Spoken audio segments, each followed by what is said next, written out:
Yeah, baby. Yeah, yeah. Look at it. It's beautiful. It's beautiful. I like that. that. What's up, everybody? Hello. I know, right? That was pretty good. What's up, everybody? Hi. Good to see you guys, and welcome to Monday. It's already Monday. Welcome to Monday night. My name is Billy Floyd, and that is... The Commodore. That's right, baby. We are the KitchenKillaz from Orlando, Florida, classified as a touring acoustic duo, crashing kitchens around the country. We do it every Friday, and we do it for free. That is true. And tonight we have a fantastic guest joining us.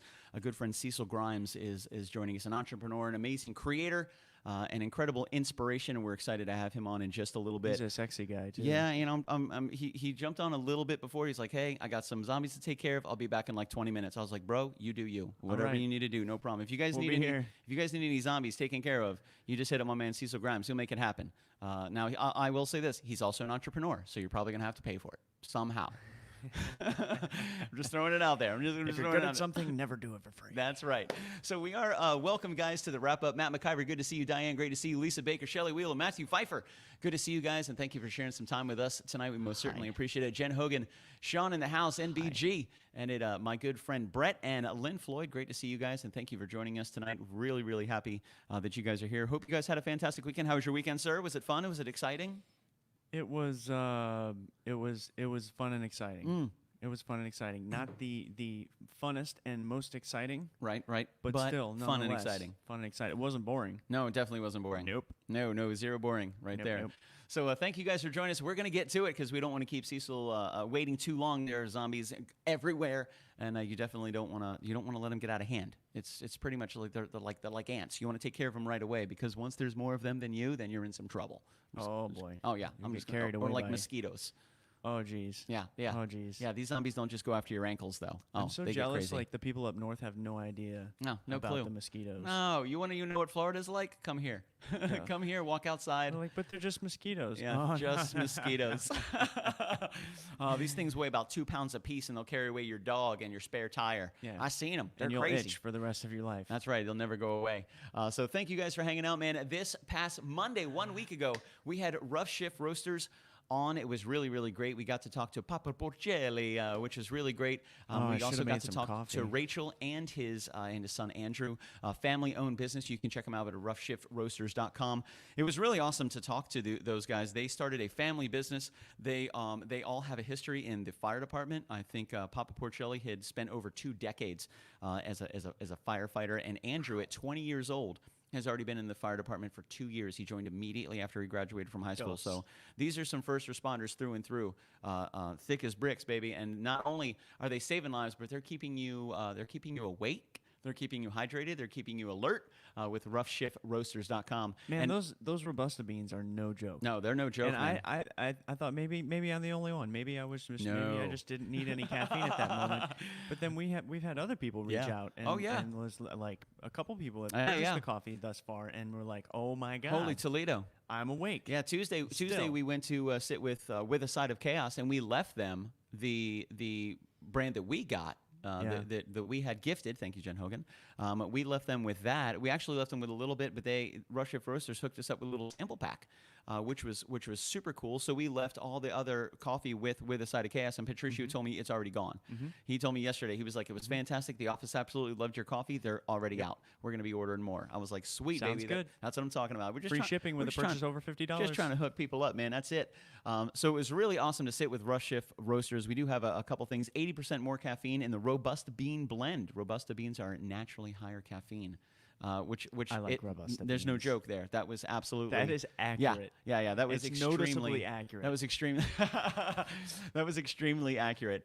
Name and logo were created by his son Nick after a rough shift. Called at the firehouse, everyone goes straight to the coffee pot, guzzles coffee, and decompresses. So after a really rough shift at the firehouse, everybody goes right to the kitchen. They make a pot of coffee and they just talk and they relax and they chill and they recognized opportunity, which is something that Cecil Grimes has as well. This man recognizes opportunity, and the more successful people that I talk to, that's one of the things they have in common. It's a trend. They recognize opportunity. They recognize stuff. That's very, very true. Moro, who's Papa Porcelli, is just so much fun. He wrote a book called Surviving the Firehouse, which is kind of like a 101 guide for people that are getting in or are interested in being in the fire department or a member of the fire department. The do's and don'ts of your firehouse life, like things to not do. Don't do this. Stay out of trouble here. Don't get involved here. Not so much a textbook, but like that veteran guy being like, "Hey, come here, let me tell you some things." Yeah, it takes you under his wing. And you know, you get the skinny. And Yeah, you're it like, kind of all helps right, you if out, I man. do this and don't do that, I'm gonna be successful. Yeah. How about that? Yeah, a big portion of their proceeds go toward helping disabled veterans and injured first responders as well, which is really great. So Rough Shift Roasters was absolutely fantastic. Thank you very much, Rough Shift Roasters, for joining us last Monday. It was such a great time. We still have coffee. We got the sample pack in just a couple days ago, which I'll probably go grab because there's like a chocolate raspberry or something like that. We're about to dip into that raspberry. Yeah, buddy. I just want to dip my finger in it and eat it. I bet it's fantastic. That may not be that great of an idea. Anyway, last Tuesday we were hanging out with a Side of Chaos, our good friends Patio Furniture, Patio Dugan. It was really great to sit in with him and Aaron, the great Commodore, and myself. Joined those two troublemakers. Aaron is a character. Aaron is an understatement. Character. He is absolutely a character. My goodness. That's right, man. We had a really good time with the Side of Chaos. It was just nuts. It was absolutely crazy. It was off the register, man, off the Richter scale, baby. But it was a lot of fun, and it's in their name, with a side of chaos. Chaotic. Like, there's some basic structure there, of course, but there's a lot of chaos specifically and purposefully mixed into it, which was a lot of fun. So huge shout out to Patio Dugan for having us on With a Side of Chaos, which was fantastic. Patio and I went out last night. We did some bar hopping in downtown Orlando. We went to 7 different bars, and I'm going to tell you what we found out at the end of this. Last Wednesday, we got to talk to Ramon Valles from Así Comemos Aquí, a.k.a. El Foodie Boricua, and he was fantastic. Love that guy. He was fantastic. He's been rating food and been a food critic. He still has other channels as well on YouTube where he talks about pop culture, where they do cover tunes from the church that he's a part of. But he found a lot of success being a food critic right here in Orlando, and he's starting to spread out. But what an incredible personality! What just a super cool dude. Very well spoken. Knows what's going on. Has a completely open and available palate for a totally different types of food. I learned about tongue tacos. Oh man, absolutely fantastic! I can't wait. We're gonna eat all the tongue tacos when we all go out. Yeah, I'll commit to one bite. Oh, it's so good. If anybody can get past the idea that it's tongue and they just enjoy the protein for what it is, it's fantastic. Especially really good, really good. But man, fantastic, absolutely incredible. But Ramon was awesome, dude. We were so happy to have him on the show. And a little link there, he just did a review on Alex's Fresh Kitchen, who we're crashing their kitchen this Friday. We're headed to Alex's Fresh Kitchen this Friday, and we're going to be crashing that kitchen. There. I invited Ramon out if you wanted to join us, so it would be super cool. Ramon! Get your butt to the kitchen with us. Yeah, man, let's make it happen, bro. Join us at Alex's Fresh Kitchen. We're going to, so throughout the week, we're going to be promoting the Friday show, and I want to ask Ramon permission to kind of like dabble with his video, kind of push that a little bit, so you guys get a little bit of the inside of what Alex's Fresh Kitchen is all about, which is going to be really cool, man. That's going to be this Friday. I'm really looking forward to it. The food is, I already watched the video. He loved it. He ate some fantastic things, and Alex was with him, so they were like step by step in creating the food and all the ingredients, and I wanted to eat on my computer screen. It was so cool, man. Friday's going to be good. Oh, yeah. This Friday's going to be fantastic. So we're going to be at Alex's Fresh Kitchen, and that brings us back to Ramon from Last Hump Day, which last Hump Day we also had 5 songs on the docket, baby. We did our You Pick 2 poll on Tuesday, and then on Wednesday we played the winners. We played Sunkissed and Through the Fear, which first and second place were only separated by 1 vote, which was super cool. So thank you guys for all of the votes. We really appreciate all of the votes and all the shares, especially for the poll. That's where we get our numbers from. So it's really important. The votes are absolutely imperative. Right now we're coming up to election month, which is November, and so you definitely want to get those voting fingers ready to rock and roll for get some practice. Yeah, when the election comes up, and the best way to do that is to vote on our poll on tomorrow. It's really good. It'll help everybody out. We didn't do Flip the Pick. We interviewed Ramon instead, but we did end the show with a little Toilet Paper Jesus by our good friend Thomas Carter Rochester, which is really cool, man. So a huge shout out to everybody for joining us last week, for Rough Shift Roasters on Monday, Ramon on Wednesday. Thursday was a practice day. We got to kind of do a little rehearsal for our Friday show, which we celebrated Stephen Pomacher's birthday week over at Hanging with Webb show. It was really great, man. We always have such a good time when we go there. Like, the energy's so chill. It's really easygoing. They're just really fun people to be around. So what was your favorite part of that night? My favorite part of that night was the energy. I think I said something about it after the show. I can always tell when there's a great energy because of how easy it is for me to play. Yeah. When the energy's like that and it's just super cool and calm and like comfortable, There's no stress. There's no like, oh my God, I gotta play. It's just like it just kind of flow. I can't explain it. It just kind of flows out of my fingers, and I don't have to. I mean, I messed up a few times. Yeah. It smelled like bacon. I said it 4 times before we started playing. It smells like bacon in here. 5 minutes later, it smells like bacon in here. People started looking at me weird. Yeah, it really does smell like bacon in here. That is very true. There were 8 things on the table. So during the show, we asked Stephen Pomacher to come up and rate them from number 8 all the way to number 1.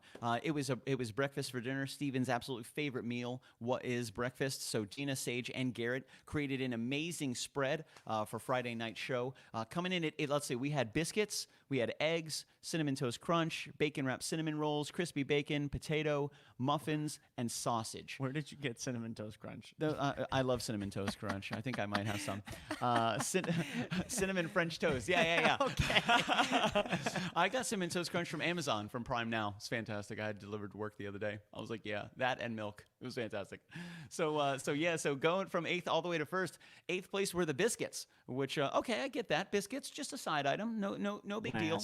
Yeah, right after that, coming in 7th place were muffins. The muffins were pretty good too. They had sausage and egg in the pancake muffins, which were a pretty good idea. If they were blueberry muffins, they might have been ranked higher. Yeah, that's possible. Well, the Commodore definitely would have rated them higher. Oh yeah, big time. Coming in at 6th place was cinnamon French toast, which I thought was going to come in. I almost said it again. I thought that was going to come in higher, the cinnamon French toast. I didn't think that was going to come in 6th place. French toast is definitely higher than a number 6. Yeah, Stephen had no problem ranking these at all. He knew immediately. He knew. I mean, it was his birthday. Yeah, it wasn't even like, let me think about it. He's like, boom, 6th place, got it. Cinnamon French toast. I'm like, all right, cool, no problem.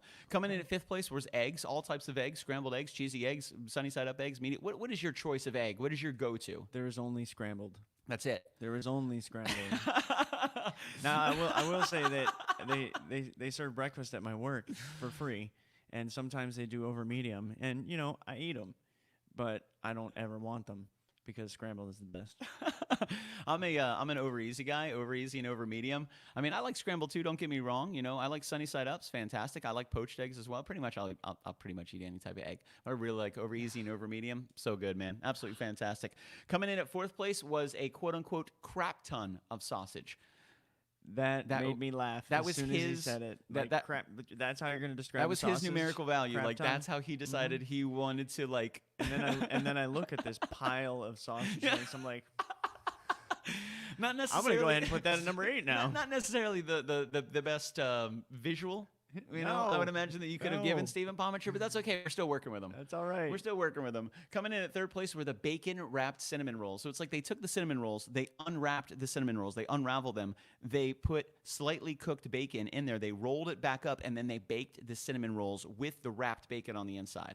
And the interesting thing about that is it takes a lot of chemistry to get that right, because there's so much fat in the bacon that if you don't pre-cook the bacon, the cinnamon rolls are never going to cook. They'll still be gooey. They won't be completely completely cooked. So there was some math involved. Well done, Hanging with Web Show. That came in at 3rd place. 2nd place was potatoes, all kinds of potatoes, hash fries, home fries, hash browns, all the different types of potatoes you can possibly get. I didn't even have any potatoes that night. Well, I was worried. What kind of potatoes were they? I was concerned because they said those were Briar's favorite, and although she's in Atlanta, she's very fast, and I did not want her coming after me because I ate her potatoes. That is not a young lady that I would cross. She would have showed up at the door. Yeah, like, what are you doing? She would have taken right out of your mouth. That is mine. And that's it. Coming in at 1st place, no surprise here. No surprise. Crispy bacon. That's right. You can go to Commodore 8mybacon.com. What? and you can I don't know what you can do with that website. Don't go there. Don't click the link. Don't do it on a work device at all. And if you do it on a personal device, I'll eat your bacon. Yeah, do it on an incognito window and clear your browser history before you go to CommodoreEatsMyBacon.com. I don't know what's on that website. I don't either. Yeah, I mean, we own a lot Hopefully of .coms. I get to eat some bacon. We make a lot of stuff up, but I'm not necessarily sure what's there. So, make sure you don't have any, young eyes and ears around, because we have no idea what's on that website. For dessert, we had Oreo cake, which was super cool, which was absolutely fantastic. I don't know where that came from, but it looked incredible. Cake. It was? It was a Publix You got to love Publix Bakery, man. Yep. You got to love the Publix Bakery. If you don't have Publix in your state, then you need to move. You need to move out. and then get some cake. Yeah, there's no reason. There's no reason for you to be in any state that doesn't have a Publix. It's so weird for me because I grew up with Publix. Sure. And that's where my family always shopped. So it's just odd never went to know of no Publix. We didn't go to Winn-Dixie. We didn't go to Albertsons. We didn't go to any other place besides it's your store, Publix. not the Gumbers. And then I found out that they don't have I think we were out of town one time. We were in another state, like up north or something, and they were like, "There's no Publix here." I'm like, we have to leave. We have to leave. We're leaving right now. We're leaving right now. Because shopping is a pleasure there. That is true. Friday night was a lot of fun. We got to crash we got to crash. We drove and went to see a friend of ours, our good friend Where Women Cosplay. She made some miso soup that night. So we crashed there because it's a heck of a drive home. So we wanted to drive a little bit. We crashed on Friday night. We walked in. We had some I had some miso soup. It was fantastic, and I fell asleep within probably 10 minutes, and I was out. And that was it. We got up. Then we went to we went to have breakfast, which is fantastic. Then we got on the road to Rhode Island. Not literally. That's just a Family Guy reference. On the road to Rhode Island. You know what I'm talking about, Jen Hogan. I was like, we went to the Rhode Island? Yeah. So we went to, we actually went to the Cozy Corner. The Cozy Corner is what it was called for breakfast. What was the place that we were planning on going to? It was the old. But let us down. Oh, yeah. I know what you're talking about. We'll get there. We'll get there. It was supposed to be really good. They were supposed to have a fantastic breakfast with crab meat, omelets and stuff like that. Oh, yeah, it was going to be really good. That's what I was really looking forward to. The place we went, though? Cozy Corner had phenomenal breakfast. Yeah, dude, you killed that blueberry pancake. Their grits. I thought you were going to move in. That was I'm gonna go out on a limb and say that was the best blueberry pancake I've ever had. Really? Which was crazy. Surprising from that place. Yeah. Why is that? Think of it your normal run of the mill. The place by what it looks like, and I'm like, all right, I think I know what I'm getting into. Yeah. And it was like the weird fonted menu with like the really cheap prices. And I'm like, all right, $5.99 nice for little inexpensive all breakfast. the stuff. Yeah, paid $8 for like country fried steak, grits, eggs, toast. What's up, Jen? And a blueberry muffin. And the blueberry pancake. I'm sorry, the blueberry pancake. Okay, I was like, you got a blueberry muffin too? I didn't. I should have. You're turning violet. But that blueberry pancake rocked my world. Oh man, it was so good. I was like, I don't need any of this other stuff. I need 5 more of these pancakes right now. Oh yeah, absolutely. So good. They disappeared quickly, man. The food is fantastic. The comfy corner. Yeah, the cozy corner. Cozy corner. The cozy corner in Cocoa, which is fantastic, man. So a huge shout out to Cozy Corner for providing us a fantastic breakfast. We drove back from Cocoa. We chilled for a little bit. I think you mowed the lawn. I broke down a bunch of equipment, and then we drove out to Lakeland to see our good friend Joel Van for the second day of the grand opening weekend of Lakeland Ice Cream Company. When we pulled up there at 5 o'clock, there was a line about 30 to 35 people long. In the sun. In the sun. There was a line. They were warming themselves up for out ice the cream. door, down the plaza, a breezeway, probably 30 to 35 people. When we left there after 9 o'clock. They had just cut off the line because they actually stopped it at 9, but they let all the people that were in line come in, and I'd say probably around 8:45 to 9 o'clock, there were still about 35 to 40 people in line. That's just, and when we got there at 5 o'clock to 9 o'clock, there was people in line the entire night. They did the exact same thing Sunday. They did the exact same thing today. Which was super cool. And what kind of ice cream did you get? You did your strawberry, right, with your sprinkles? I got strawberry ice cream. What kind of cone did you get? They have all these different kinds of cones too, which was freaking crazy. I don't know what he called it. It was that pink one. Yeah, is that what it was? Yeah, it was like a sugar. I don't know. It was like a sugar cone. Oh, so good. But he didn't have to prep it, so he's like, "You want one of these?" I'm like, "Sure." Hit me, dog. I did chocolate peanut butter, and then I did the red velvet. So I asked one of the guys that was inside scooping. I was like, "What's your favorite, my man?" He goes, "Red velvet," immediately. And I was like, "Oh, all right. Oh, double me up. I'm a chocolate peanut butter guy. Hook me up with some chocolate peanut butter. Hook me up with some red velvet. Let's make it happen." So, which was fantastic. So a huge shout out to Joel and to Lakeland Ice Cream Company for welcoming us and allowing us to play. We had such a good time. It was such a fun show. We had really great just conversation with the people that were there. It was a lot of fun, man. Glenn helped us get all of our sound set up, so thank you very much, Glenn. We really appreciate that. We were getting pretty good at calling out the ice creams when they walked out of the front door too. We were getting pretty good. You were like, that's like, it didn't matter what came out. We were right in front of the front door, and whoever came out with ice cream, Billy's like, That's midnight chocolate. Yeah. I've never even heard of midnight chocolate. How did you know that? I tried all their chocolates. They have like 12 different chocolate ice creams. You tried all of their chocolates? Oh, yeah. Joel, when he gave me the sample, it was a little sample spoon, but he was getting like huge samples. Like a whole mouthful bite? Yeah. It was like this huge sample. And I'm like, Joel, I love your samples, bro. You gotta know. Fantastic. You gotta know. Or what about the lady who got midnight chocolate was dressed all in white? And had a white mask. And had a white mask. Had a straight white mask. All in white. Like this dark, almost looked black. Yeah. Ice cream. It was dark ice cream. And I was just like, did you plan this? Oh, man. Like, and we were joking. Yeah, she was joking back too. You have a blank canvas there for your chocolate ice. That's right. I'm gonna make a mess. I'm like, all right. That's awesome. So if you guys ever find yourself in Lakeland, by all means, head over to Lakeland Ice Cream Company. Let them know the Killaz sent you. We were actually we were chatting with Joel. We were trying to sneak into his cerebellum and bury some ideas in there about getting our own KitchenKillaz flavor. So we've been in chats with Joel for some other creative avenues, if you will, to create some pretty cool stuff. Joel Van is an incredible guy. He also owns Lakeland Barbecue Company. So every Monday and Wednesday and Friday, when you hear us give a huge shout out to Lakeland Barbecue Company, my man Joel Van from Polk County, that is the exact same Joel Van, another guy who recognizes opportunity. He recognizes opportunity and he pounces on it. He didn't open a barbecue restaurant because he loves barbecue. He didn't open an ice cream restaurant because he loves ice cream. He did it because he recognized opportunity, which was super cool. And he is what a great guy. We actually went back and chilled at his house, and I picked his brain as fast as I could. I asked as many questions as possible because we still had a ride home all the way from Lakeland to Orlando. It was about an hour and a half. So I dug into that beautiful brain of his as much as I could and asked 1,000 questions. But we're really, really happy to be at Lakeland Ice Cream Company. It was a lot of fun. He's invited us back already, which we're looking forward to. I like the little setup that we have. Everybody was super chill, no pun intended. And the ice cream was fan-freaking-tastic.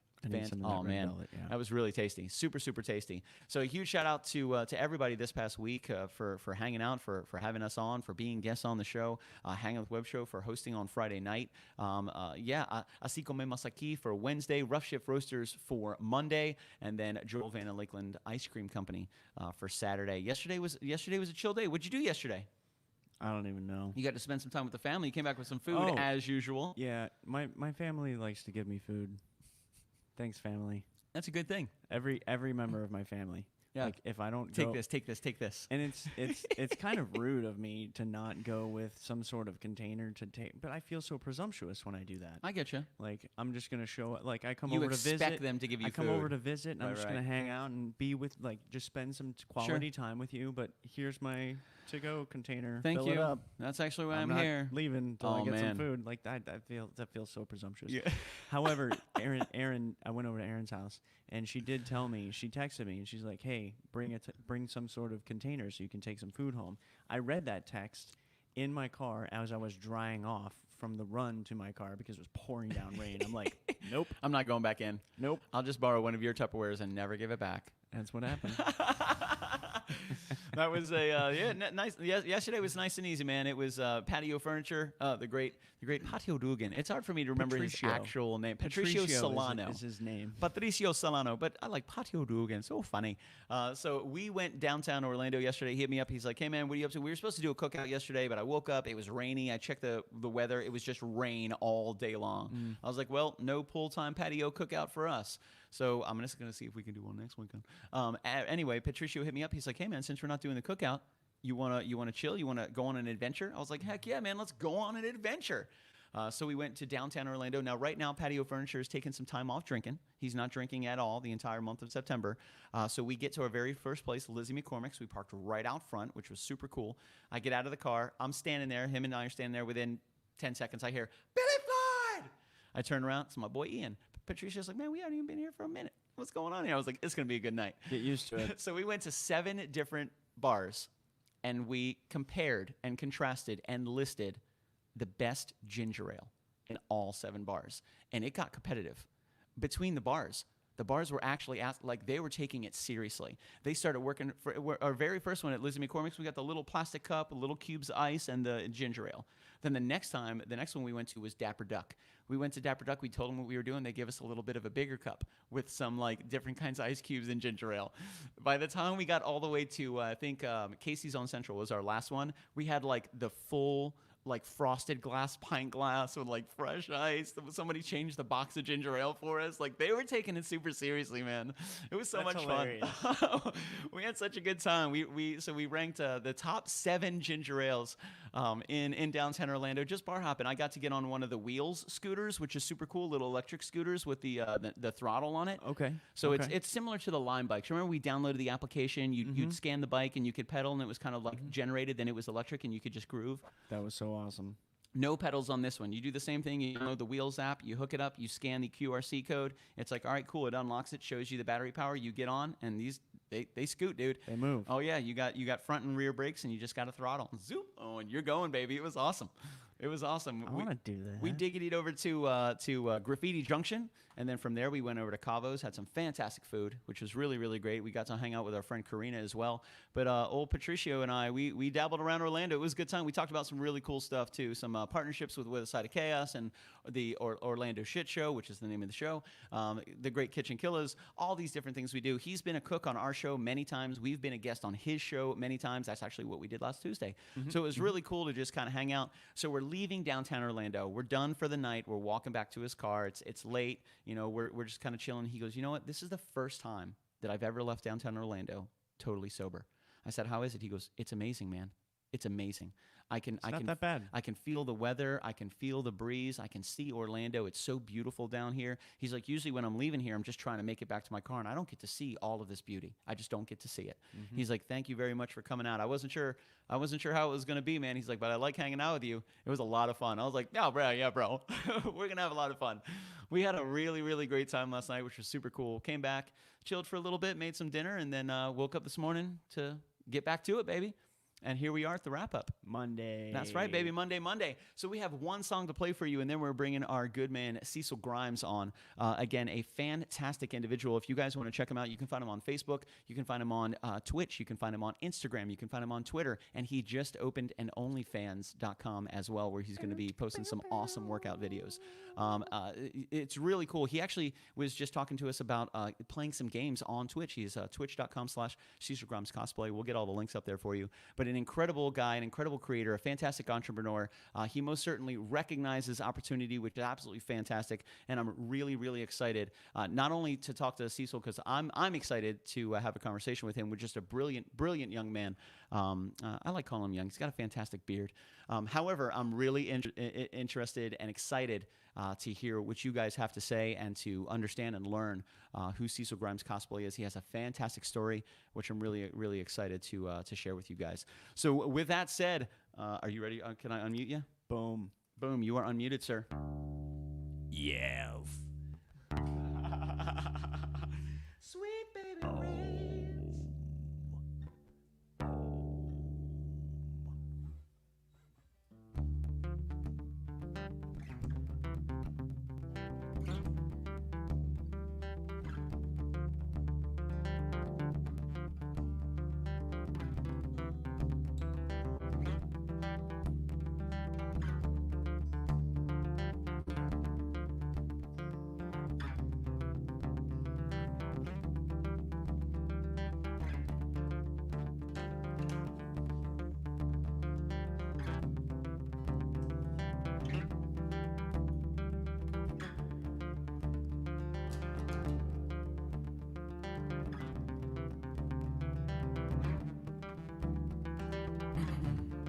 It's called Mannequin.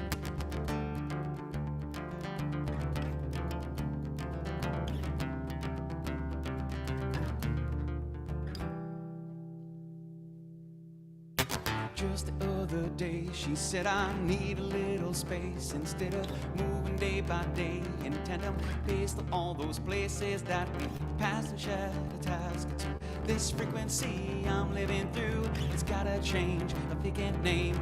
Oh, so damn familiar taste in these dark demons are screaming, bleeding, trying to bring back all of the meaning, believing that the only way out is through leaving and cheating with the man that's standing in my doorway. Knock, knock, here we go again, asking if there's something going on again. More time spent in the goddamn garage again, falling in love with the married mannequin. I don't want him, as she says. Those callous words while plotting my demise. darkened eyes reveal the truth. Flying through this phase of growing further every day, while he is lying in that way, this side of evil masked in friendly faces, snapped and passed a chatter to that piece of shit was married to a loving wife, a perfect life, 2 kids tucked and tight at night. But this dark demon is breathing, scheming, trying to break down walls in between me and heathens. And he lied to his wife and started cheating and beating on a heart lost of it that broke the other day. Knock, knock, here we go again, asking if there's something going on again. More time spent in the goddamn garage again, falling in love with the married mannequin. I don't want her, as he says. Those callous words while plotting her demise. Darkened eyes reveal the truth. But you're lying, she can see right through all those planned and careful steps. Properly placed to leave her quite bereft, left to hold what love is left.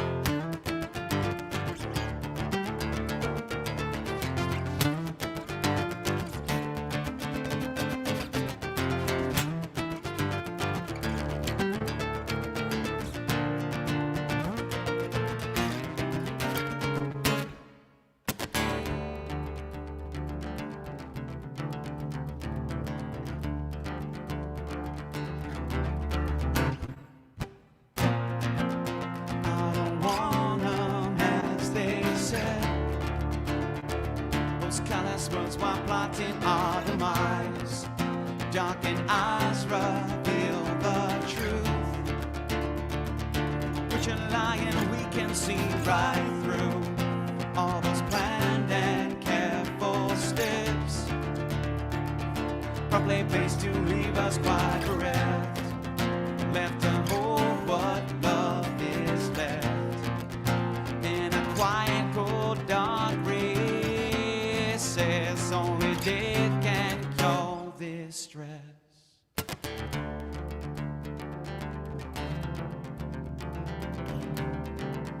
Only death can cure this stress.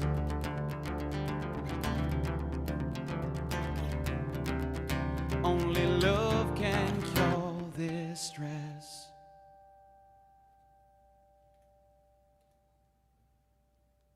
You hear that harmony? Still carrying, that harmonic is still going. Oh, yeah, baby. What's up? Thank you guys for joining us tonight. Most certainly appreciate it. My name is Billy Floyd, and that is... Oh, yeah. Let me put this down, and now it's time to rock and roll, baby. All right, let's make sure I push all the buttons. We make all the things happen. Oh, yeah, buddy. There he is, the man, the myth, the legend himself, our good friend Cecil Grimes Cosplay. Cecil, how are you, sir? I'm good. Just practicing safe breathing. I appreciate it. We're only about this far apart from each other, so it's good. You're kind of right there, so I definitely appreciate that. Well, you look fantastic, my man. What is this mask that you're wearing? This looks like a wise decision. Who's that on the front of your mask? That's Rick, baby. That's Rick. This is a mask made by Scott Spillman of BleedingArt.com. He's got a whole line of the masks. He took opportunity and popped them out there, and they got all these great masks.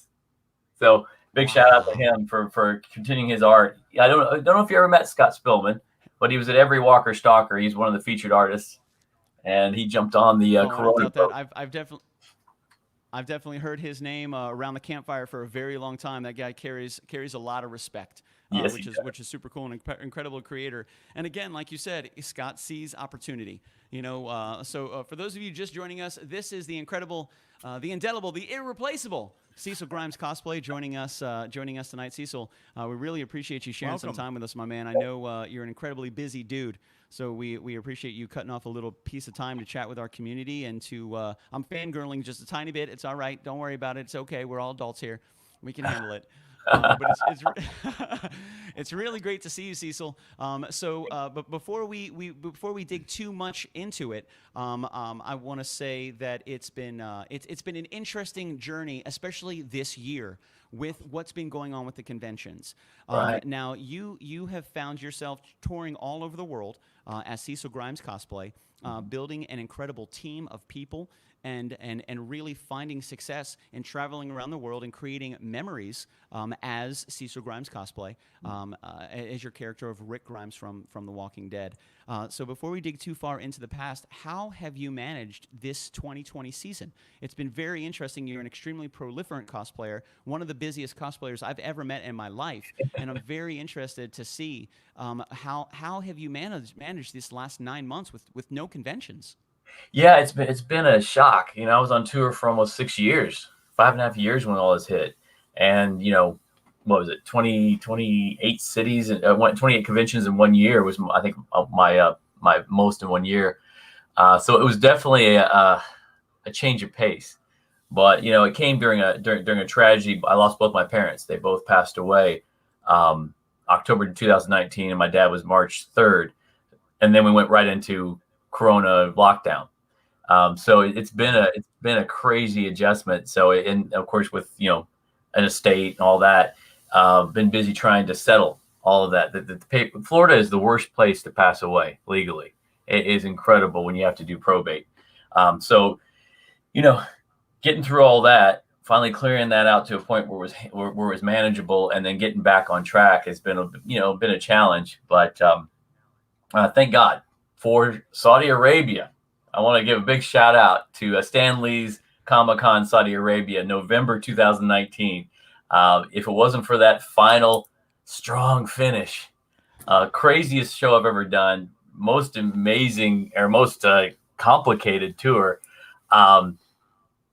it sustained me. That was a good show. The Bro family took care of us. So it gave me a chance to look at all the other things that I was needing to get done with the house, with what I want to push in the future. So even though it's been a tragic experience for the entire world, it was pretty good timing for me to regroup and figure out what's going to happen.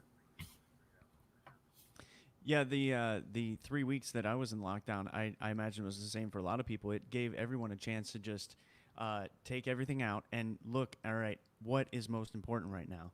Like everything goes away, and you're left with, all right, what do I do? What is the most important thing right now? What do I need to work on? How do I go from here? What direction do I go? So I found that extremely scary and kind of liberating at the same time. Oh yeah. Yeah, for sure, man. And I think a lot of people found themselves in that same situation where it was like their entire reality was put on pause by the world, and it was like, okay, and survive. Right. Okay.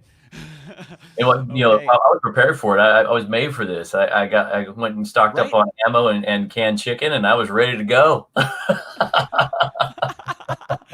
I got to say, it was kind of cool because I watched your journey. Now, you went on a journey with your dad. Was it January or February that you guys went on like a really awesome journey with each other?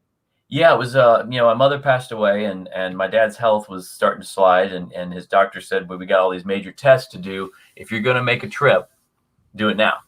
And so Dad wanted to hit every casino from here all the way to Las Vegas, and then see a part of California he wanted to see, and come back and then take all of his tests.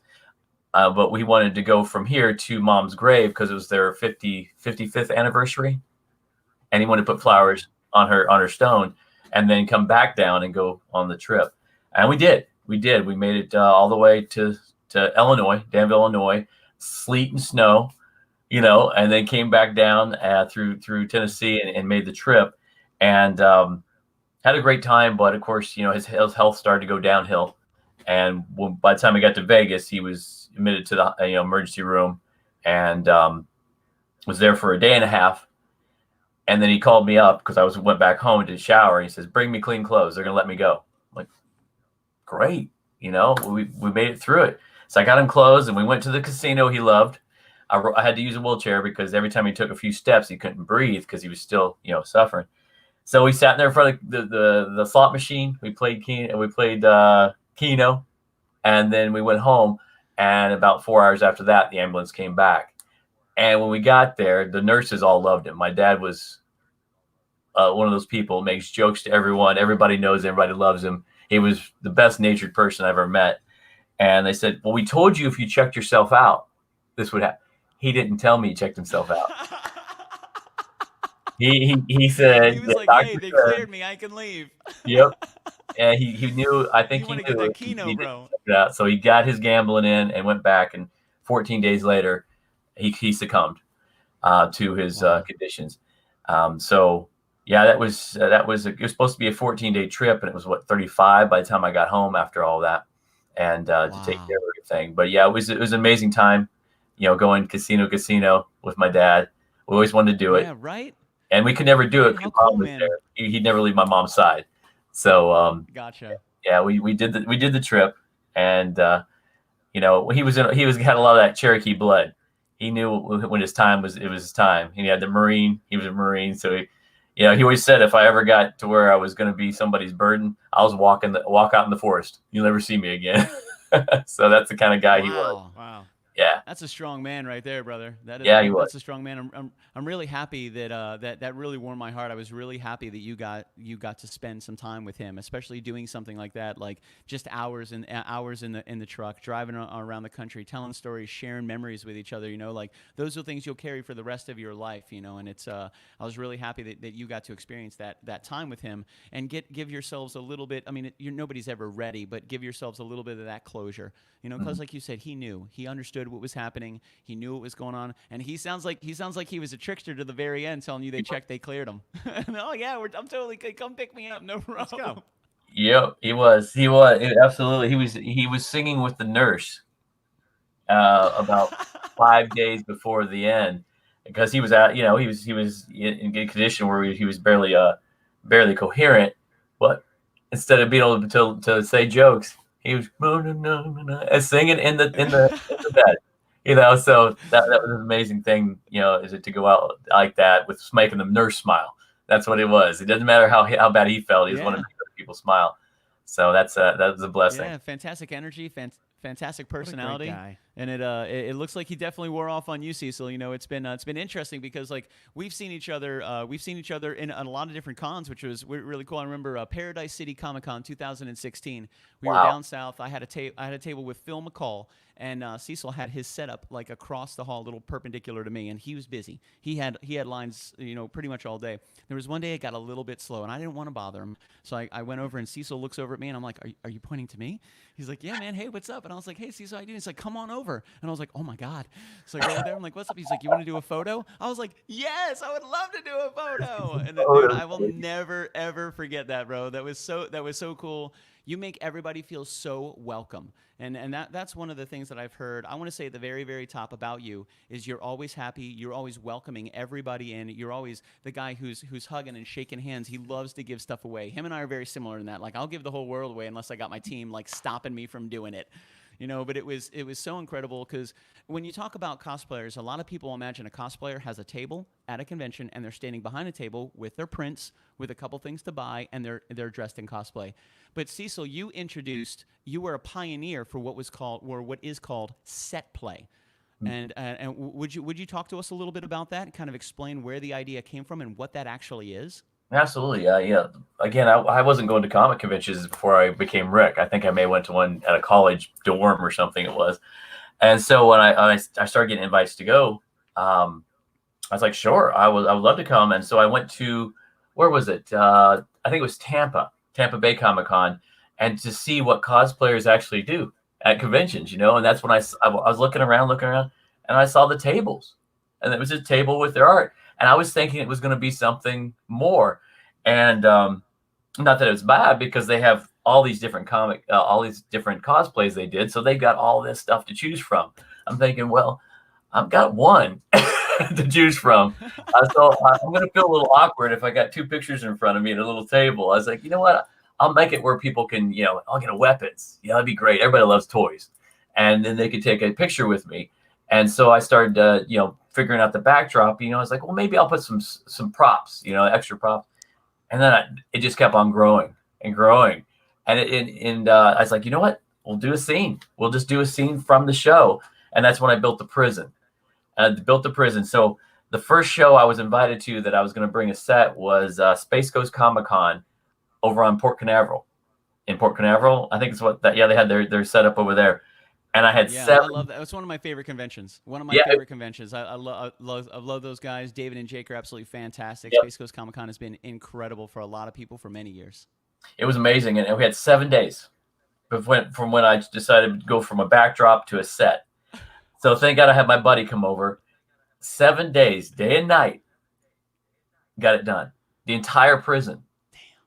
And you saw how big it was, 10 by 16-foot tower. So it was like, build it in 7 days, and we got it set up, and it was a big hit. And so from then on, we just kept on tweaking and adding.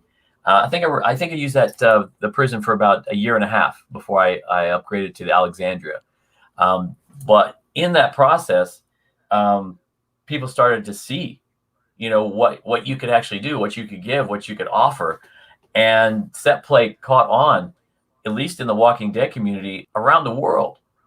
I mean, Germany started doing it. There's a group in Italy that not only have a set, they do a full skit with lines, a dramatic skit in the middle of the convention with people just lined up around their set play. So it took a few years for that to catch on, but yeah, now it's global. People know that they expect more, and it's wonderful to do it. Yeah, absolutely. And you kind of said that, to expect more. You pioneered a brand new trend that people saw, and 7 days to create something like that. And I had never seen anything like that. And I mean, I think you even had Daryl up in the top of the tower. Yeah. If you really look close and you looked at the top of the tower, you could see Daryl up there, kind of hanging out. And to a degree, it wasn't just you. You had zombies there. You had other characters. You had Abraham there. You had Daryl there. I mean, you had some incredible people, some incredible cosplayers coming in and joining you inside of your own set. So it wasn't just like Cecil Grimes Cosplay being Rick Grimes, which is still 100 out of 100, absolutely fantastic. But he also started working with cosplayers from around the nation, bringing them all into this set play. Yeah, around the world. That's right. You had a guy from Germany. Where was Abraham from? Abraham, which was Twillman. His last name was Twillman. He was from Germany. He was just coming into the country, and we started communicating with each other because he made a great Abraham, fantastic lookalike. Oh, and dude, he was incredible. Yeah, I brought him in to have him at the 3 biggest shows that I was on tour to go to, and I think, was it MegaCon or Tampa Bay? We did both. It was huge.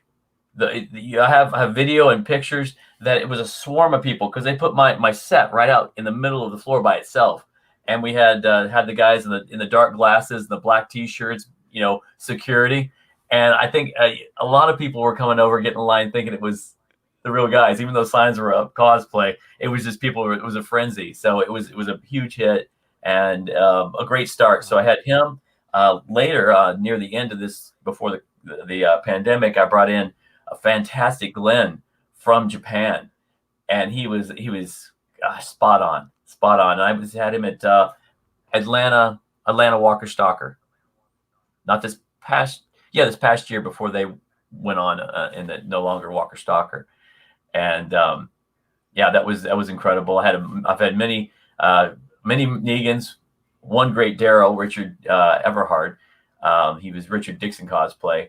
And I want to just make a side note. If you go to any of his social media, he's fighting stage 4 cancer right now.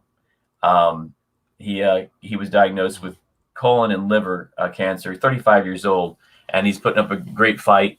They're putting everything to get him back on his feet. So our prayers are going out to him that he makes a full recovery, because that's a heavy load to take on at 35 years old, and to win it. So he's out there. But yeah, we've made great friends, huge staff. Usually takes 7 to 10 people to run my booth because of lines and all of that. So it's been an adventure and a challenge. It is quite a process, you know, and I've seen you at a bunch of different conventions. There was, I want to say it was Tampa Bay Comic-Con. It was you and Jessica Negri. It was just the two of you as the featured cosplayers. And what a fantastic team. I mean, he had a team of people that were making sure everything ran super, super smooth, but it still didn't stop him from taking time and talking to people individually. And even that day when I stopped by to say hi, he stopped, came out on the other side of the table, and he gave me like a minute or two to just talk, which was so cool because like this guy's running a full team of people, but it never stopped Cecil from like just being a personal person and coming out and shaking hands and seeing how you're doing and asking questions, and like he really digs into the community, and it's such an inspiration, Cecil, because it's very rare that that you find somebody with at a top tier echelon of set play and cosplay that is so down to earth and so connected to people and to the community. I remember we were in North Florida, we were in Lake City, and we were inside this tent, this like big circus tent thing. Oh my God. So I'm there with Florida Con Artist. He's got his whole set there, and the ropes for the tent started to give away on the outside. It was so windy on the outside. It was pulling like the tent out when the pressure would change, and it was pushing the tent all the way in. It was going so far in that it started bending down the top of his entire display.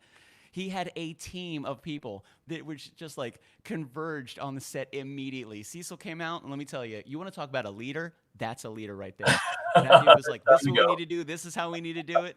Man, it's time to go. That's right. And I'd say within, I don't know, maybe 20 minutes, the entire thing was broken down and being shipped out. Done. Talk about mechanical, military style. Like Cecil don't play around. It was fantastic. I learned so much that day just watching Cecil work. So it's been incredible. Like I'm a watcher. I just kind of watch how people do things. I'll never forget that, Cecil. That was super super cool. And I've always wanted to share. That with you. But it was an incredible, an incredible example of making decisions now and fantastic leadership in a face of pretty much problems. Like we have to do something. We have to address this right now because it wasn't getting any better. It was just getting worse and worse. Cecil's like, pull the plug, break it down, let's get out of here. And that was it, man. He bounced. Incredible show. Like 100 degrees in there, and the air conditioning went out. Oh it was a blow up. It was a blow up thing, and that's when it busted the top of my roof. And I was like, okay, my stuff's damaged. It's time to go. But let me tell you what, those guys stand up. They paid every last dollar, nice as can be. They didn't have control over the fact that the tent failed that they rented. That it was on the manufacturing team.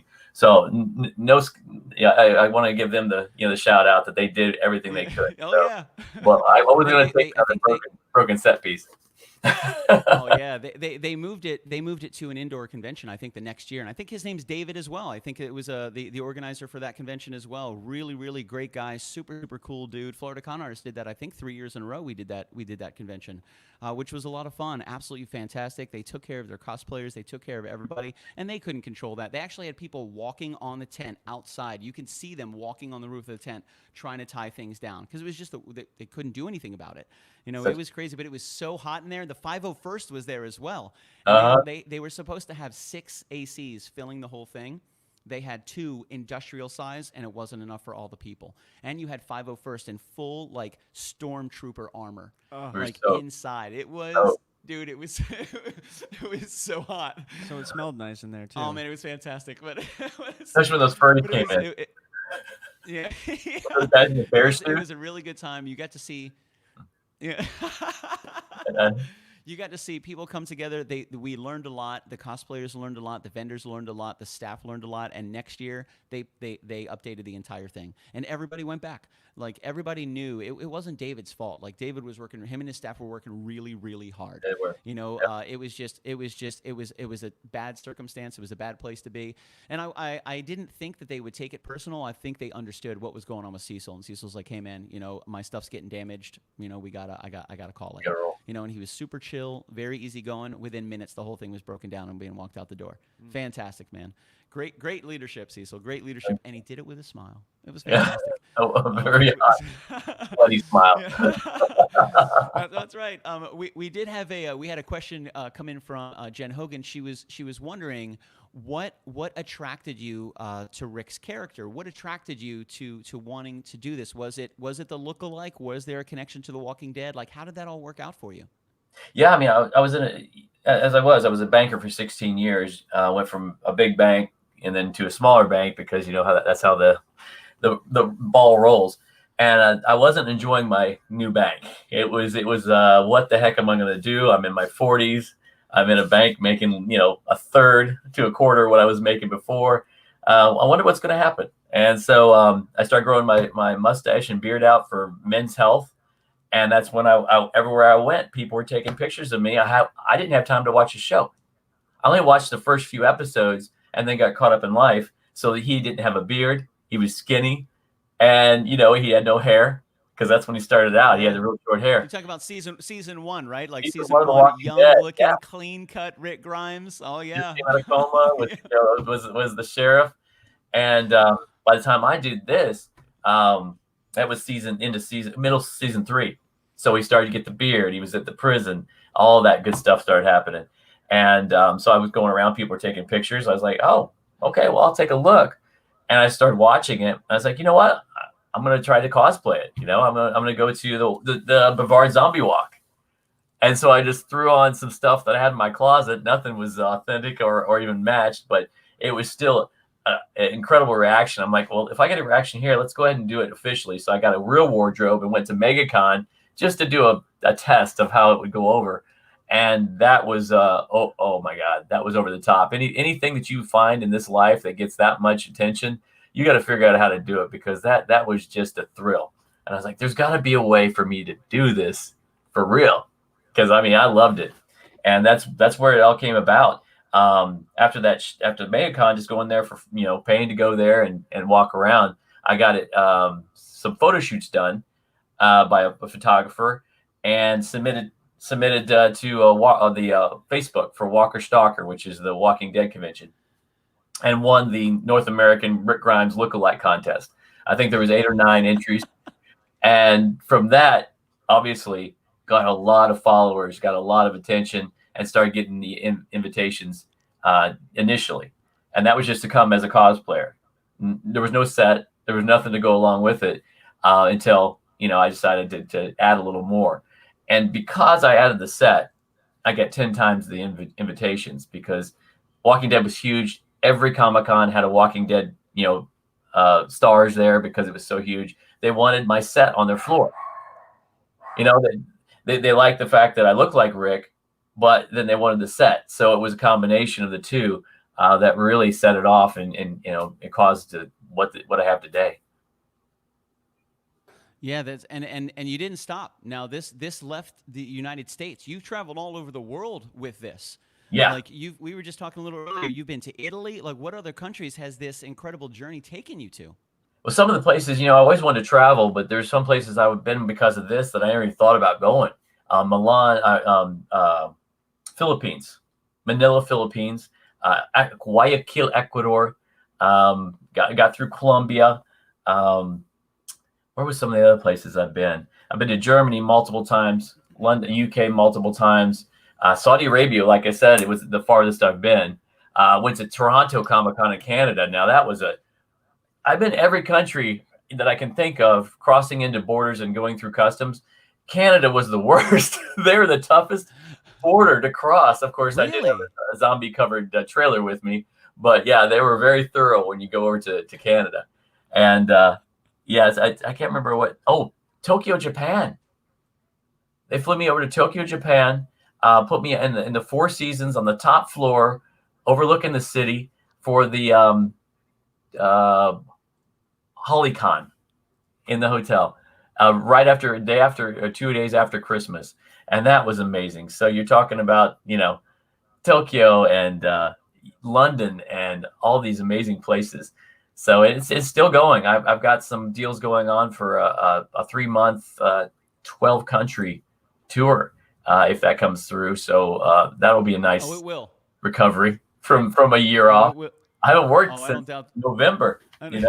I know, right? Right. I was going to ask another thing, and the great Commodore and I we have this conversation a lot, especially when it comes to spending a lot of time on the road. How do you stay healthy? What is your workout routine when it comes to diet and exercise? Because it's so easy to get fast food on the road, but it's difficult sometimes to get really healthy food. Do you meal prep? Like, what is your routine to make sure that you stay in that, because Rick Grimes is living during the apocalypse, so it's not like there's an incredible amount of just over overindulging, where he's ordering Uber Eats every single day and just nomming down plates and plates of ribs. So you have to keep yourself in shape. How do you not only find the time, but what kind of workout routine or health dietary routine do you find yourself on?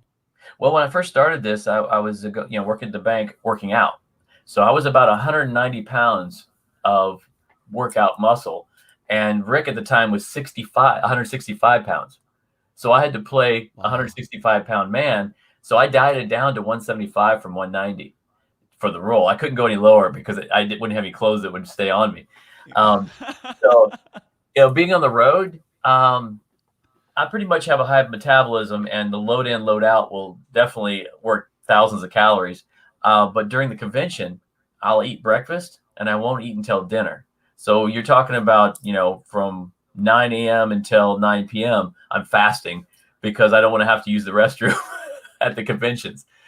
So I burn up all the calories during the day, load in, load out. So I'm pretty much free to eat. Yeah, I eat chicken, grilled chicken. I eat healthy as I can. Chick-fil-A was getting me, and Subway, my two go-tos. But it's just enough activity to offset the bad things. Sure. Absolutely, and you bring up a really good point, because that load in, load out, especially with such a big set, and we've experienced this too. Like, I've been going to conventions for quite some time, and now as KitchenKillaz, we still go to conventions. So we're loading in all of our musical equipment, all of our entire display, our entire setup, and some of those are not right in the door and to your table. Like sometimes you have to park. You're way down there. You're some loading dock, and you're moving hundreds of pounds of gear and equipment.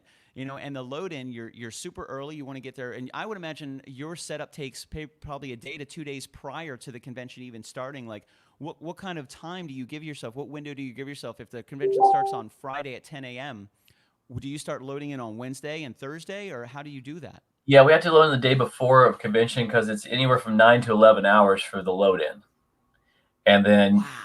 Yeah, and the loadout, we got about down to science, about 5 hours, depending how close we are to that loading dock, because we were at a MegaCon.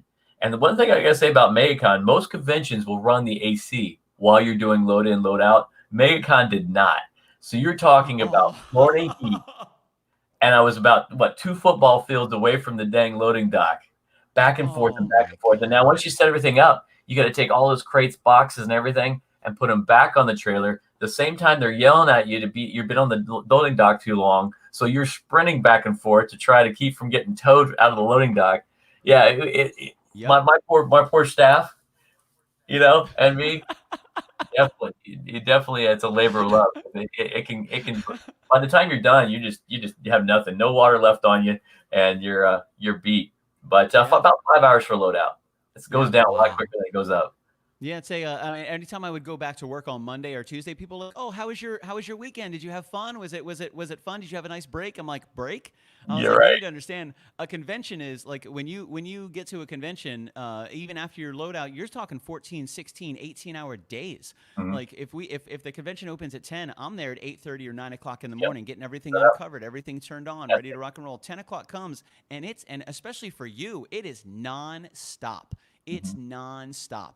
You just have hundreds, thousands of people that are coming to see you. So like you said, not only do you not want to have to take a bathroom break, but you don't have time. Like, there's just so many people. And I remember Daryl Dixon was at a signing I think it was MegaCon.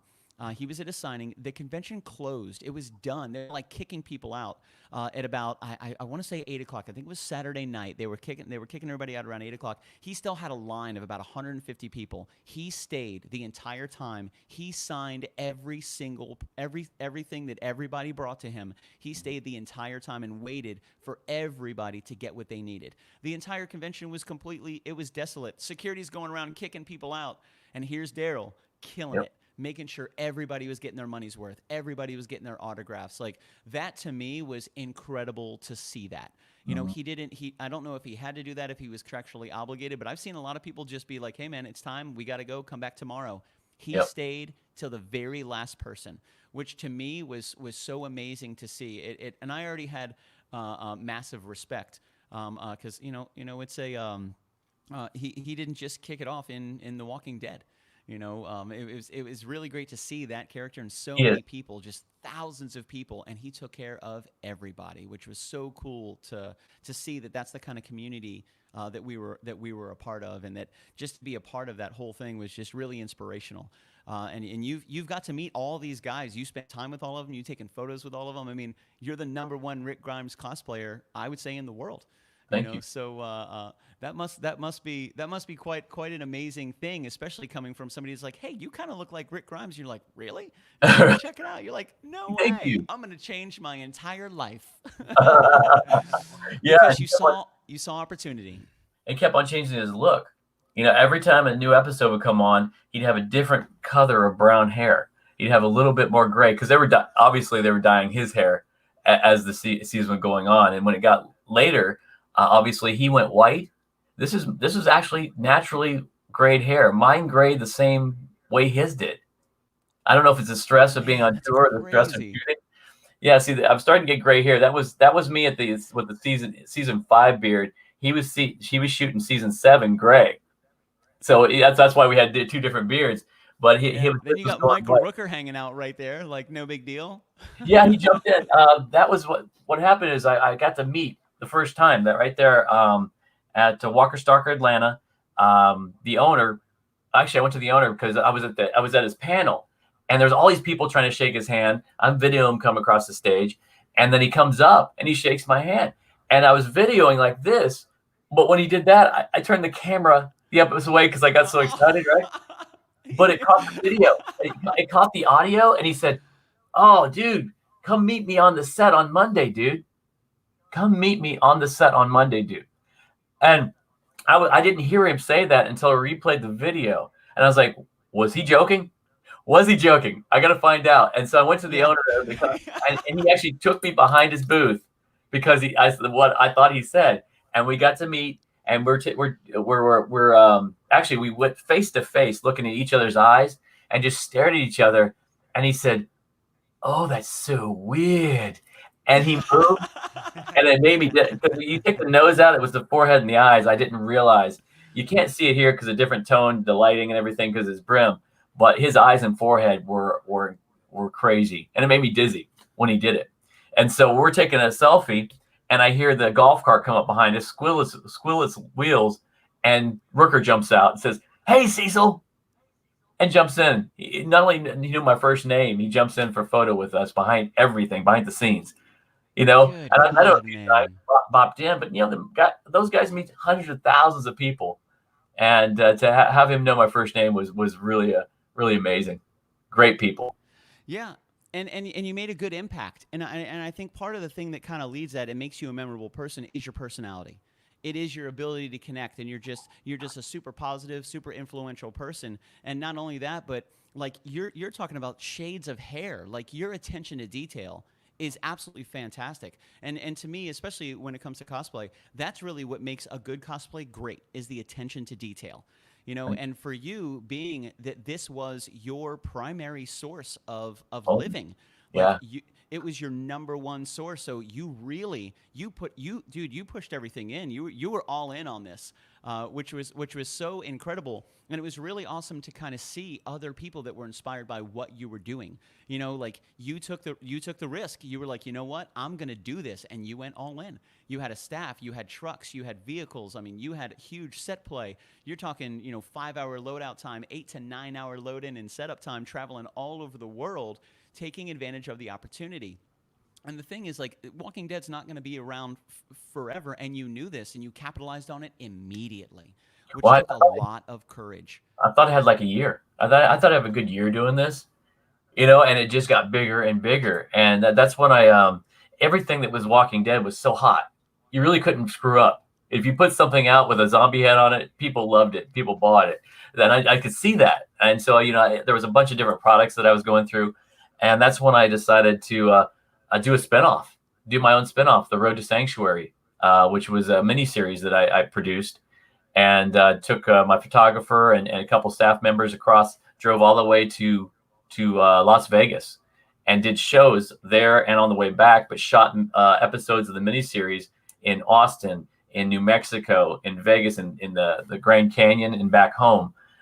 So if that would have came together, it would have been really something amazing, and I have all the footage. It's all my footage, and I lost the team that was working on it because they went in all their directions.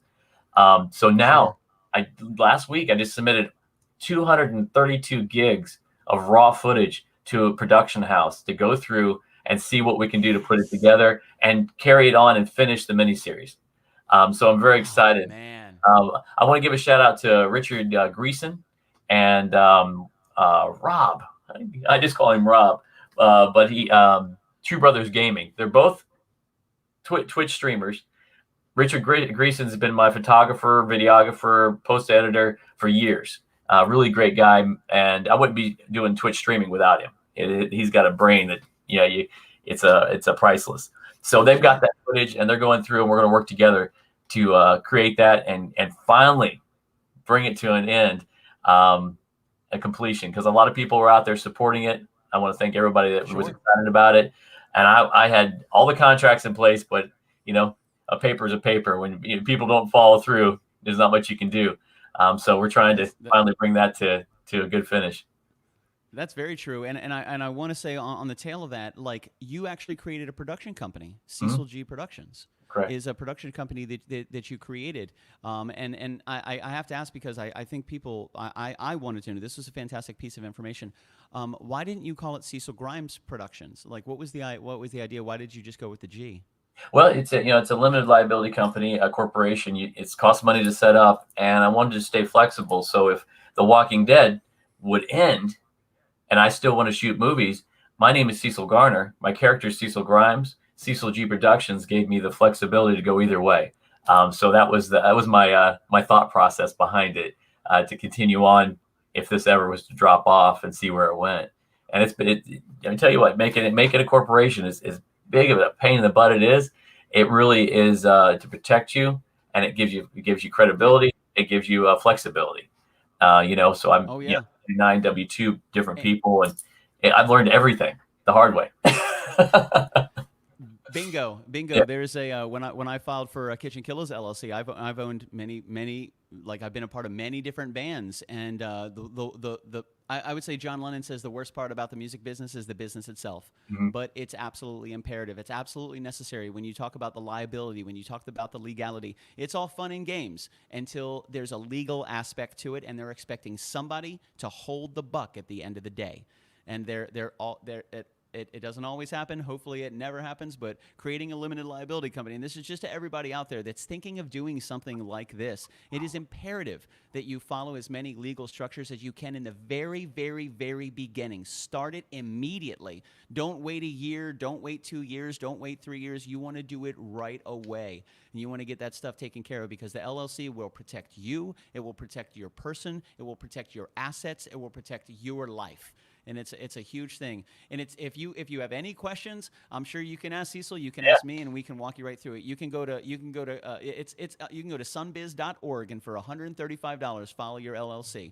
Fill out your paperwork properly. Don't worry about all these websites that are going to do it for you for $500. It takes just a little bit of time. Download the paperwork, fill it out. Make it happen. For $135, $140, you can protect yourself and all the people that work with you. And there's a big part of that I love your business mindset. Like, coming from banking, coming from big banks and small banks, like, you brought a lot of knowledge to the ability to even do this. So you brought your business know-how. You brought all of the knowledge that you've gained from all of the previous jobs that you've had. You put it all together into this incredible opportunity that you created, and you literally changed the way the world looks at cosplay. And that is one hell of a fingerprint you have placed on our community, sir, and it couldn't have been done by a better individual. Thank you, bro. A huge shout out to you. Oh, dude, thank you. You had mentioned Twitch before. You're also a Twitch streamer. You're back to streaming, what, 3 times a week now? Yeah. Of course, when the COVID hit, you got to say, well, what am I doing? Of course, I was gaming just because you're stuck at home, and I'm like, you know what? I've got a Twitch account I started. I just didn't have the equipment to get a good Twitch stream, because it takes technology to be able to not drop frames and all that. So at the end of the year, I had that big show with Saudi Arabia at the end of the year in a corporation, this lump sum of cash that I was going to get hung out to dry by the old government. So Twitch streaming is under the Cecil G Productions LLC company. I bought my streaming system. I brought my hardware. I bought my software. I built a studio before the end of the year because, and thus I had what I needed to stream. And I got it off the ground. It was going strong. I mean, I had the account, but of course I didn't do it. In 3 days I was affiliate. I had enough subscribers, watchers, followers, all that. See the little version. Yeah, Cosplay Michael, man. Thank you so much. I love what these guys do. Cosplay Michael is fantastic. Now that guy's got the look. He's got so many looks. He can just do anything. I'm glad to see y'all here. Thank you very much. But yeah, so Twitch streaming, being a Rick, and in this sanctuary of all these stuff behind me, to be able to use a theme, Walking Dead theme, and people love that. So it was going really well. And then I got, my parents happened, and then the pandemic happened, and I finally got through everything that needed to be done. And now I'm streaming again. Tuesdays, Thursdays, and Fridays right now is my streaming time. I put 9 to whenever, because I usually stream 4 to 6 hours. And starting up, I'm hoping this to be next week. I'll be doing Thursday nights dedicated just to The Walking Dead. I'll be in Rick wardrobe. I'll be playing Walking Dead games. If I run out of Walking Dead games to play, I'll play horror games or zombie games. There's a ton out there. And when we talked about it before the show, you told me about the virtual Walking Dead game. Yeah, buddy. And I've been wanting to go virtual. Man, it's fantastic, and it's totally scary.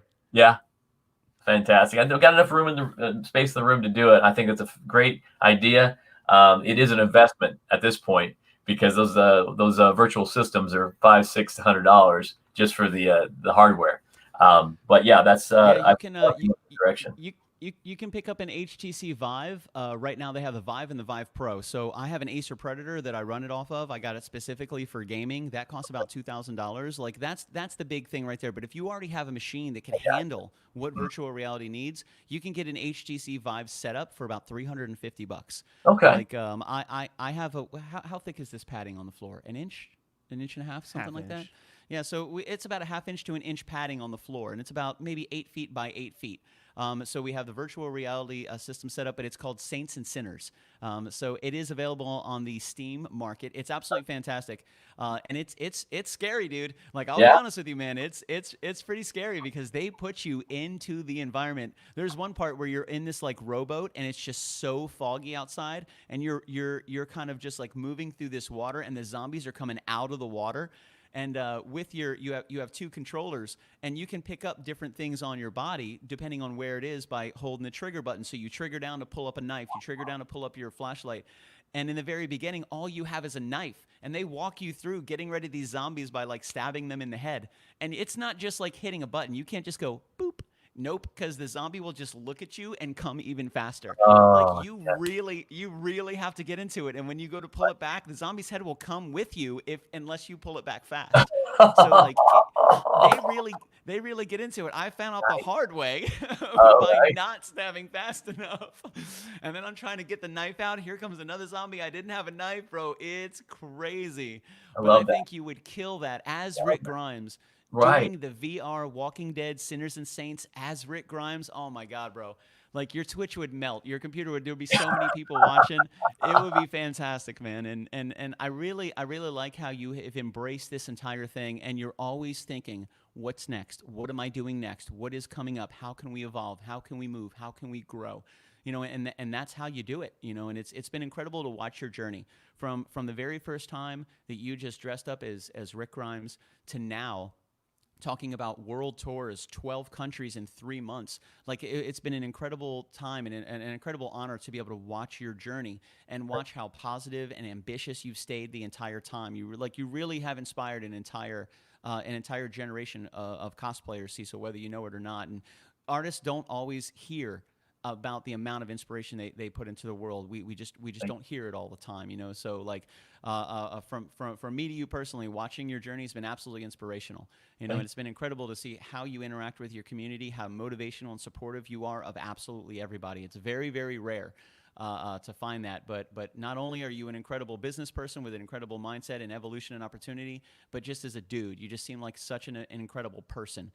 So there's nobody that's more deserving of all of your success, Cecil. You worked so hard, and I'm excited to see where you take it, because I know you're not done yet, man. I know you're not, and I'm excited to see what you have in the future. I do have some stuff coming up. I've already passed the real estate school and the real estate test. I'm studying now to take the final state test to be a real estate agent. So we're going to have my face up on a billboard. Buy from me or die.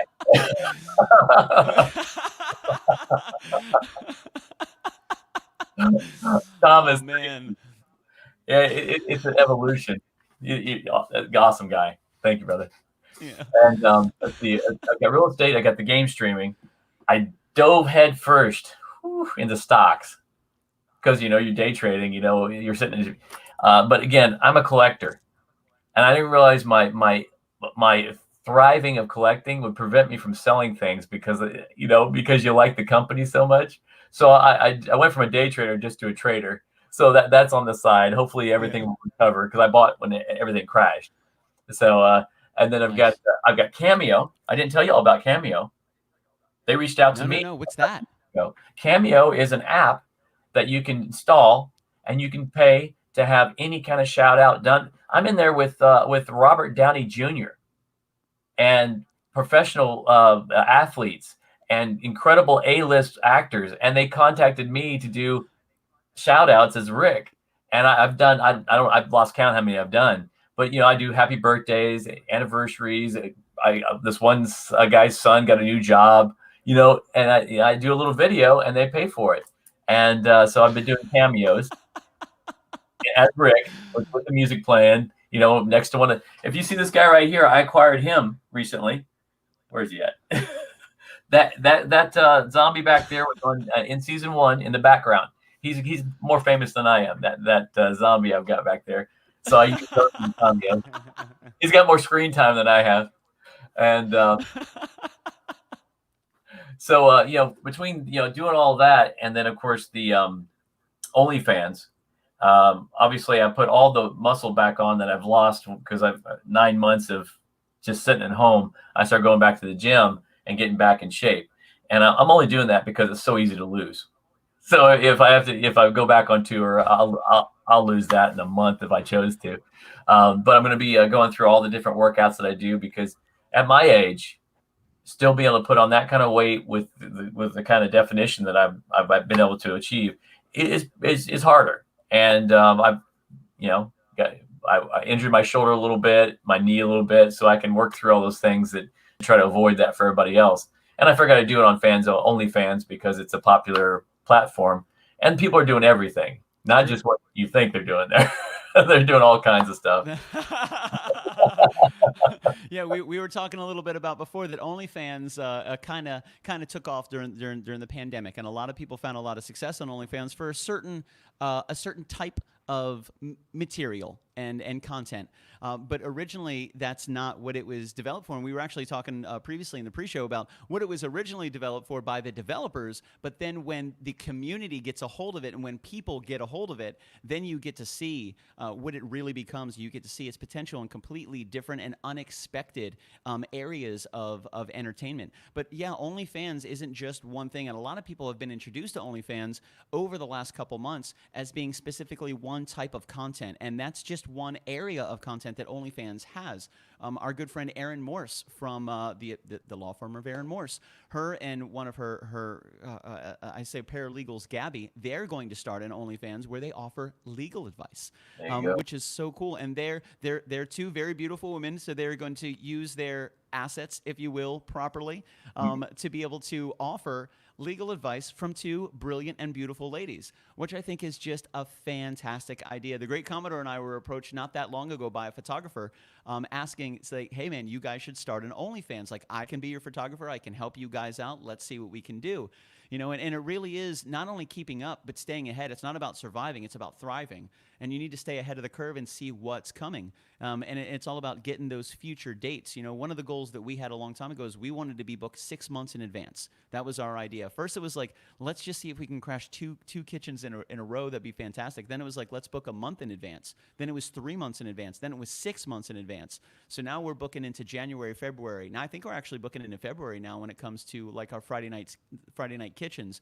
And that takes that level of anxiety of, we don't know where our next kitchen is going to be, but if we're able to do that and build it out, like you said, you have 12 countries in 3 months, and that will go through just because Commodore and I are positive guys. That's going to happen for you, and we're super excited to see you be able to enjoy this journey and to watch you grow as Cecil Grimes Cosplay, and to see all the things that you're getting involved in, which is super cool. And I like that you always have new irons going into the fire. What can we do next? And we mentioned TikTok earlier. You have a TikTok as well. I do have a TikTok, and I'm also still going to one of my sponsors and a good friend of mine, Jonathan McFadden, Prodigy Talent Training. I'm still taking acting. We were doing virtual acting courses over the Zoom, and then he's going to be starting face to face again now that the pandemic is easing. But there's a lot of roles popping up here and there, so I want to be ready that if I can actually take Cecil G Productions into Cecil Garner acting, that I'll have a running chance at it. So that's something that I'm still doing, as well as you have a great catapult into the industry already with what you've done. Like you're not coming into the industry as like an unknown person. Like you're catapulting yourself into the industry. And if you think about bands and actresses and actors and people that have done this, they've catapulted themselves into the limelight. But once you get there, you got to know what to do with it. You know, and like that's like a lot. We were talking the other day about really young athletes or young musicians that all of a sudden they just hit the big time and they're millionaires immediately, but they don't know what to do with it. So a lot of times when you get your time to shine and you get that 15 minutes of fame, if you can keep the fire burning and turn it into something else, then that's really where you start to find your success. But you've catapulted yourself into this arena. And not only are you bringing your acting skills, your creative skills, your drive, your business skills, but you've also created this identity where people know you from all over the planet. I like saying planet more than world. Like all over the world sounds pretty grand, but from all around the planet, it just sounds so much bigger. You're including the bodies of water. Oh, yeah, definitely the oceans. There's islands and stuff. Fish know Cecil Grimes. Yeah, absolutely. 100%. 100%. The tuna guy on the cans, he knows Cecil Grimes. But it's been a thank you so much for joining us, Cecil, man. We appreciate it so much for you taking time out of your we can tell your extremely busy schedule and your busy day to share with us just your journey, man. Has been absolutely incredible and super inspirational. And we got a lot of people in the chat, and a lot of the people that we have that were part of this incredible community. They also have dreams and ambitions and things that they're working toward. So I was wondering, would you take about 30 seconds? We're going to solo your video and see if you can just kind of give them a little bit of a pep talk, like kind of get them going, maybe a little tips and tricks from Cecil Grimes himself. Would you be okay with that? Yeah, absolutely. Nice, baby. So, ladies and gentlemen, the one, the only Cecil Grimes.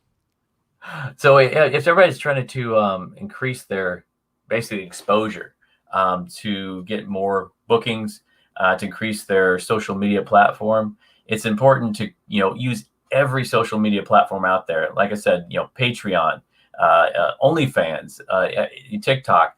I don't even have any media on them yet, but go out there, brand your name, get every type of social media platform out there under your name, and just start putting things out there. Because the more people that will see it, you can draw them into where you want them. Because right now, Instagram, Twitter was big. I've got a Twitter account, but I just feed it automatically because the more numbers you have, just like in acting, if there's 2 people that they want for the role, I was told that they actually look at your social media numbers. So that's incredibly important. It's just don't give up. Find what you like and find what you enjoy. Don't do something that you're not enjoying and then hope that it works out. Find something that you enjoy, that if it works out or not, at least you had a good time doing it. And that's pretty much my pearls of wisdom at the moment. Heck yeah, man. Dude, Cecil, thank you so much, dude. Absolutely. Comments, suggestions, Commodore? Oh, I think I learned a lot. I know, right? I think just listening to your story and all of the different things that you're involved in, man, you're an ambitious guy. You're going after it. I hope so. And the fact that you made that switch from a successful career in the banking industry to something completely left field on the other side of the spectrum, to make that switch like that and to just dive headfirst into that is incredibly inspiring. So for anyone who has a job that they may not like, figure something out, man. It's okay to take a leap. It's okay to jump. It's okay to take a risk. It's okay to give it a shot. One last thing to add there. I've got a lot of non-disclosures going on, but I'll be doing what I did for other lookalikes, for other A-list impersonators. So nice. I leveraged all my connections around the world, and it's going to change the look of Comic-Cons worldwide. Oh, nice. Yeah, dude, that's awesome. That's the big one. Dude, I like the tease too. I like that. You're like, I got a lot of non-disclosures, but I'm gonna give you this little tidbit. I love that, man. Something going on there. So yeah, there's a lot of people involved, but I'm really excited about that one. But we got to make these little things happen before the big one pops. Absolutely. Absolutely. And again, Cecil, thank you so much for joining us. We most certainly appreciate all your time, my man. And thank you for sharing this on your website and agreeing to come on our show. And continue to not only inspire all of those, but you've inspired both of us just during this interview. You know, so it's been fantastic to watch your journey. One of the things that the Commodore try to do at the end of the show is we try to do similar to this, what you see, we try to do like we use StreamYard. We do a StreamYard selfie. So we kind of just take a screen capture of the three of us. So if you want to just look at the camera and give a smile for a couple of seconds. Oh yeah, there we go. Sweet, man. All right, you guys ready? Ready to do this? Here we go. 3, 2.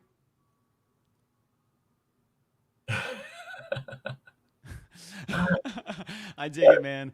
That is awesome. Cecil, thank you so much for joining us, my man. We're going to get your links. We're going to keep this video going. We're going to take little excerpts here and there and make sure we definitely get it out and rocking and rolling and keeping everybody in the loop of what you have got going on. So let us know if you have got anything else when you have new stuff coming up. Keep us in tune. Whenever you want to come back on, we'd love to have you back on as a guest, as always. Let us know when the Road to Sanctuary is ready to rock and roll. We're excited to see your 3-month, 12-country tour. And I'm really excited to learn about the non-disclosures and what happens with that. So it'll be fantastic to watch your journey, my man. So thank you so much for spending some time with us, Cecil. We really, really appreciate it. Always a pleasure. Thanks for having me. Awesome, baby. If you wouldn't mind chilling with us in the green room for a couple minutes, let's wrap the show. And if we can do a little post-show chat, that would be absolutely fantastic. Sounds great. My man, I like Cecil. I like this guy. It's fantastic. Thank you guys so much for joining us tonight. A huge shout out to Cecil Grimes Cosplay for joining us. You guys got to find him all over Cecil Media. Oh. It's Cecil Media now. It happened again. Oh, yeah. You find him all over Cecil Media. You can go to Google. Just Google Cecil Grimes Cosplay. You can find him on Facebook, Instagram, Twitch, Twitter, OnlyFans, CecilGrimesCosplay.com. Look for the Road to Sanctuary that is hopefully going to be coming up shortly. Over 200 gigs of footage were sent off to a creative team to see what they can make happen with that, and I guarantee you they're going to make something magical happen. So you guys follow his journey. Even if you're not a Walking Dead fan, follow it because of his ambition, his evolution, his drive, his ingenuity, his recognition of opportunity.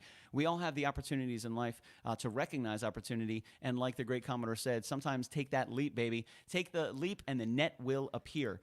But you got to take that risk, and Cecil did it, and he has put in thousands of hours and thousands of dollars to make this happen. But when you do it all, man. You know, give absolutely everything you got, and there's only one way, and that's forward and towards success.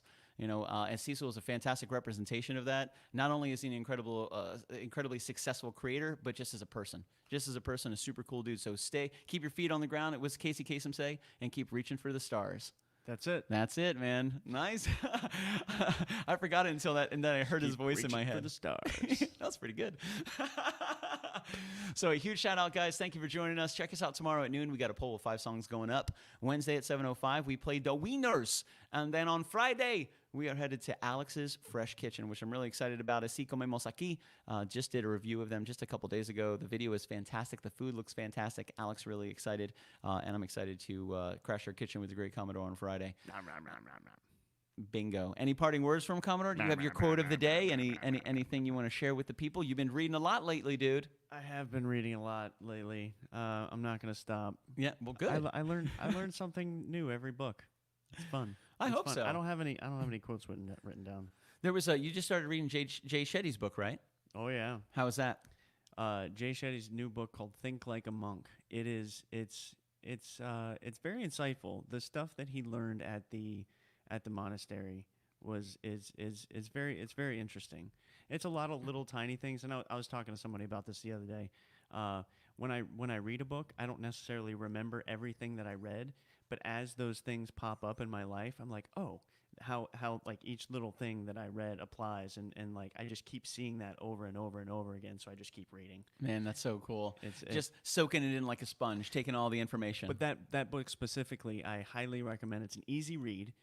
He's a great writer. He's a cool dude to listen to. He speaks I don't want to say candidly, but like as he would speak in person is how the book is written. Gotcha. Also, there's a lot of little gray blocks that say try this, and it's just little actionables, and some of them are just reflecting on things or pay attention to this in your day and write it down, and like very very cool insights in there. 5 in the first chapter. Wow. So it's interactive easy, as well. It's easy to take action on the things that he's talking about. Sure. So, yeah, and I mean, and I've listened to Gary Vee and Jay Shetty. Like, there's some fantastic speakers out there. You know, you introduced me to Jay Shetty. Yeah, he's really good. He's got some good stuff. You know, you guys can find him on YouTube. He does little videos all the time. He does some really great. His editing is fantastic. Like the videos he's got on Instagram and Facebook. JAYSHETTY, I believe. He was a monk. He was an Indian family in London, and his parents gave him the impression that you could either be a doctor, a lawyer, or a failure. And wow. That's how he was raised. So he went through school, he went into college, he got his degree, and then he's like, you know what? I'm going to go be a monk. And he said one of the hardest things he had to do was telling his parents, like, I'm not going to do all that stuff that you thought I was going to do, and I'm going to go be a monk. So he was a monk for 3 years, and he described it as not a lifestyle, but as a hospital, actually. Interesting. You go there to heal, to figure out, you know, to learn, to grow. And then he was told that he would be best used to leave the monastery and go teach what he's learned. So that's what he's doing. Man. Brand new book, Jay Shetty, Think Like a Monk.